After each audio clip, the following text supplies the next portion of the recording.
Je m'appelle Michel Durand-Parr, je suis donc directeur du laboratoire EMSI, qui est un laboratoire à la fois présent sur Toulon et sur Marseille en sciences de l'information et de la communication, mais on a une approche très interdisciplinaire, globalement autour des applications, des usages et de la culture liée au numérique. Alors sur les termes clés qui concernent sans doute un cadrage de l'action de recherche qu'on a menée, il me semble qu'un terme important, c'est ce qu'on a appelé la continuité pédagogique. Et pour nous, la continuité pédagogique, ça se situe à 3 niveaux. Il y a le niveau des acteurs, leur rôle, leur situation, notamment les parents, les élèves et même les enseignants. Tout ce qui a été déplacé, tout ce qui a été finalement, tout ce qui a évolué dans le cadre de cette continuité pédagogique.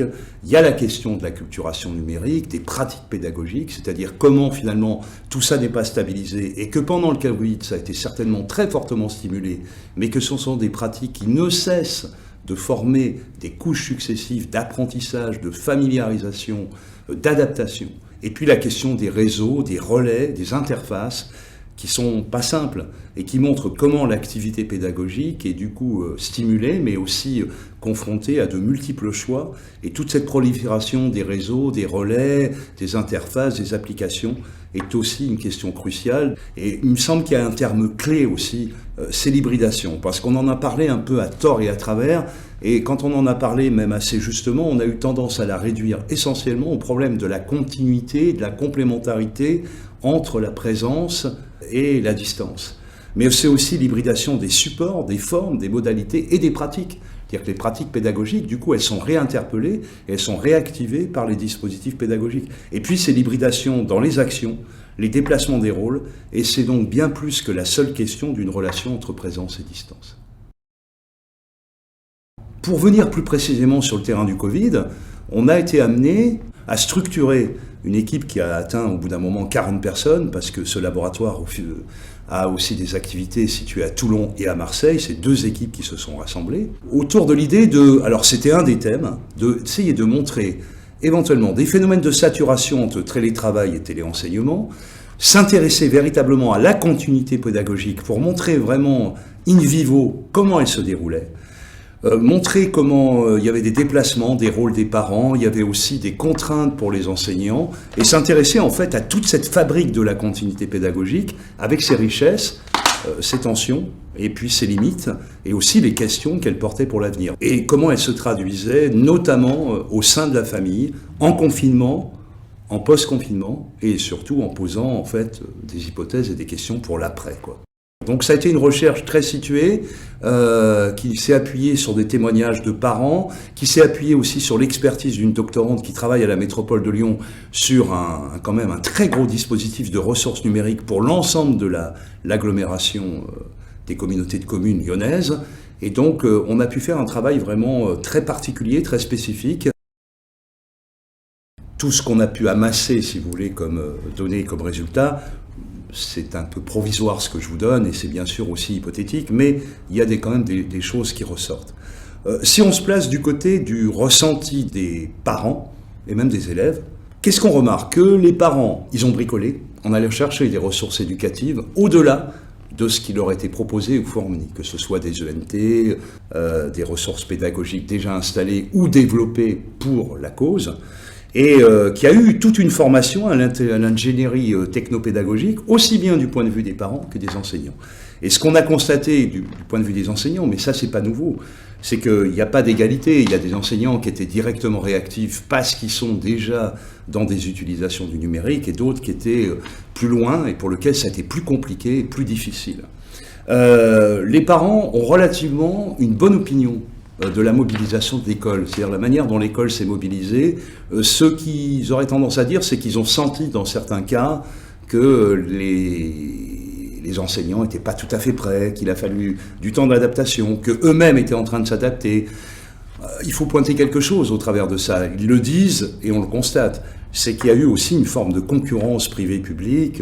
Il y aura des questions à se poser pour l'après. Elles seront cruciales vraiment pour l'institution scolaire, sur la place qu'ont pris, pour aller vite, les GAFA dans cette histoire, les nombreuses propositions, la jungle, je dirais, techno-numérique qui a été proposée à ce niveau-là, et qui fait que l'école, l'institution scolaire, jusqu'au gouvernement, aura à se poser des questions, comment maintenir une forme scolaire adaptée qui passe aussi par des formes d'enseignement à distance qui vont forcément se poursuivre et puis qui vont transformer les pratiques telles qu'elles étaient déjà quand même relativement bien inscrites.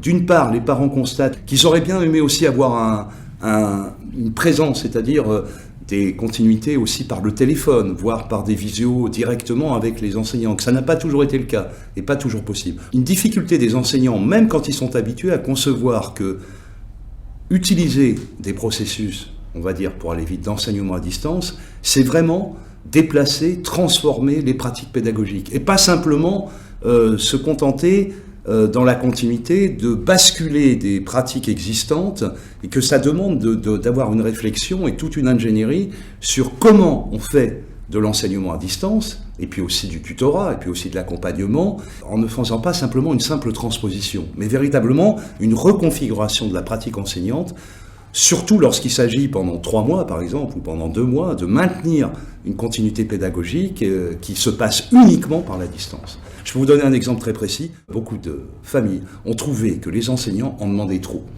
Ils surchargeaient d'exercices, de contenu. Il y avait une sorte de surcharge cognitive, mais on ne peut pas reprocher aux enseignants d'avoir dû s'adapter dans des temps très courts, d'avoir dû réagir, alors que l'institution elle-même, elle cherchait aussi son équilibre à travers ça. Ce qui est intéressant aussi, c'est le déplacement des rôles. Des parents qui ont plus ou moins bien pris en charge, qui ont dû jouer à la fois du tutorat, de l'accompagnement, de la médiation vis-à-vis des élèves. Et pour ne parler que des élèves, des enfants, des adolescents, il leur a été demandé aussi un surcroît d'autonomie.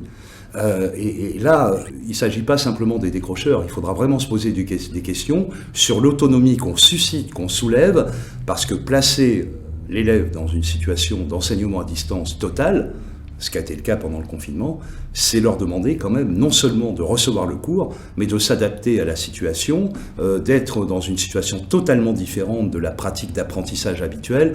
Et donc là, il y a aussi des rôles importants. Et ce qui est intéressant, c'est de voir que certaines mères ont considéré qu'elles devenaient maintenant des tuteurs. Et ça, pour l'école demain, si on pose la question de l'après, eh ben, ça posera des questions parce que maintenant, certains parents, je ne peux pas faire de généralité, nous disent que maintenant, ce rôle de tutorat, il ne se substitue pas du tout au rôle des enseignants. Ils ont bien compris où était leur place. Mais dans une forme scolaire française, où on a l'habitude de bien départager les rôles entre la famille et l'école, et les pédagogues, et les responsables de l'éducation, il est clair que là, les rôles vont être déplacés, reconfigurés.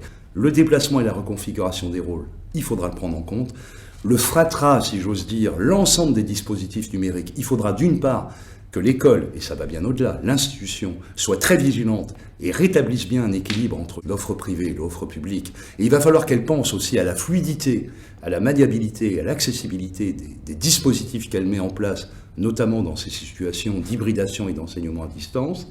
Il va y avoir des nouvelles formes de médiation et d'intermédiation, et l'autonomie qu'on a suscitée auprès des élèves sera une question importante. Donc moi je pense que cette fameuse forme scolaire qui nous obsède beaucoup, nous, dans nos travaux au sein du laboratoire, elle va être fortement questionnée, réquestionnée dans l'après-Covid, bien plus que la question d'une présence et d'une distance, qui va maintenant, à mon avis, s'intégrer dans la forme scolaire.